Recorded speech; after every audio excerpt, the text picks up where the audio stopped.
Dear anxiety, I'm writing you in response to your overwhelming presence in my life.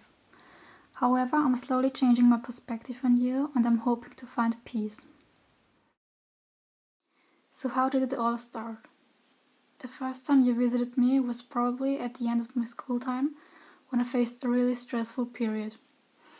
I made my young age into circumstances responsible for all the panic attacks and insomnia and expected the situation would go back to normal after graduating. But I was wrong. When I had started my studies, you became like my shadow. You had caused a total breakdown and I was no longer able to function in life. Probably for the first time, I fully acknowledged you and reached out for help.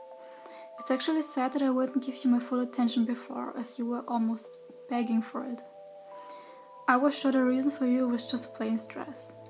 Thankfully, you slowly disappeared and I recovered.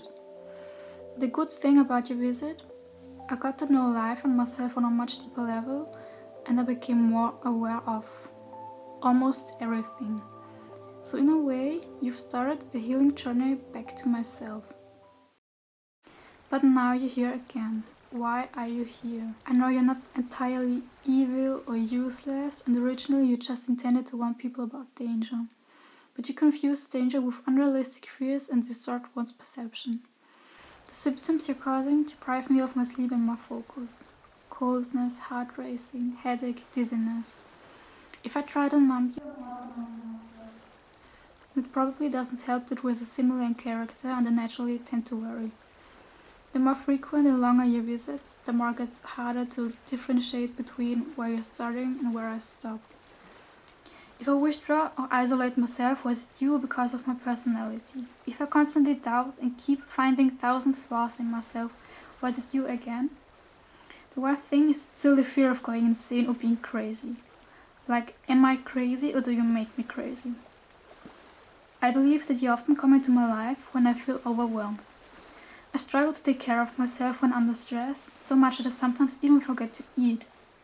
So maybe it is stress that invites you, but maybe also the way that I cope with it. You remind me to slow down a bit. And I've noticed that it's much easier for me to accept and respect myself when you're not around. But I don't get why it's so difficult for me when I should be treating myself with even more kindness and compassion at those times. So maybe that's something that you teach me, practicing mindfulness and compassion. I have to admit that I will never consider you as my friend.